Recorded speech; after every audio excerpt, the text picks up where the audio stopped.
1.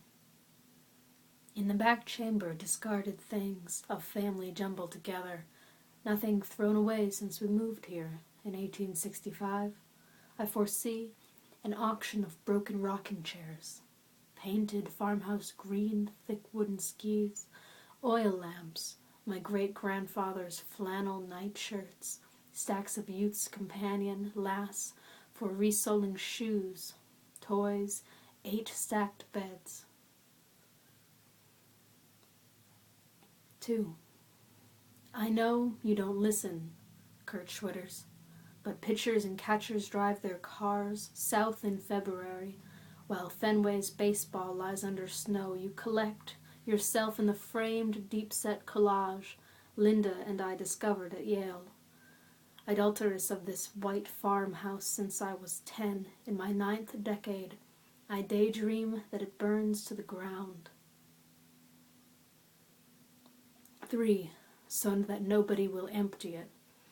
My children comfort me with their care, bringing 5 grandchildren to visit, but none will settle in the country. When I was 12 and we didn't hay, Kurt, the parlor radio broadcast, the Red Sox games. As Henry Moore carved or modeled his sculpture every day, he strove to surpass Donatello. 4.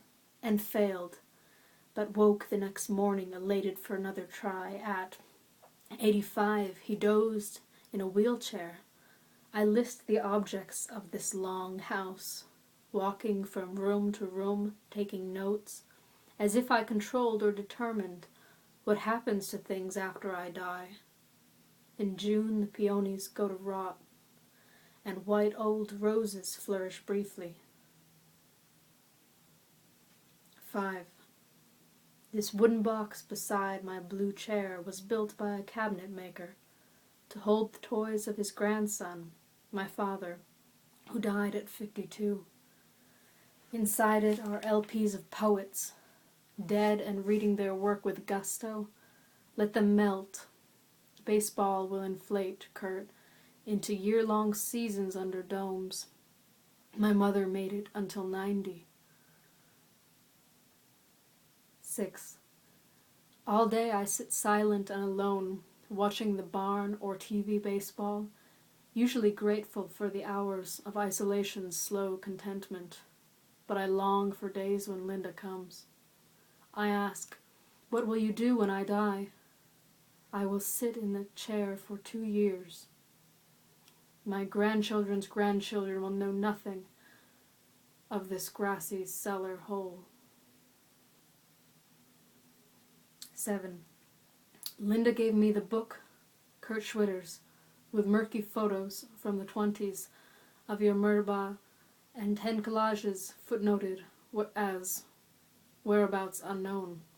Hitler's war and our bombing wasted Hamburg, where your rash and bountiful inventions burned into ash. I think of the lost Red Sox I read about in the Boston Post. Beirut long gone. 8. Ted Williams, Mel Parnell, Bobby Orr, Bertie Tibbetts. My wife, Jane Caon, died at 47, no longer able to write. I imagine her at 60, outliving hot flashes, writing in depression new poems about an old man who cannot fuck. She looks after him as he shuffled into a bent and shriveled other. 9. Like all shelters, Kurt, huts and mansions, this house built 2 centuries ago, contained in its end, in its beginnings, in its anvil forged spikes and timbers. Benjamin Keniston, Aunt Nanny, and Wesley Wells are dead. After hours of Shane Stokes breathing, they were silent, as useless and beyond self-pity as broken rocking chairs painted green.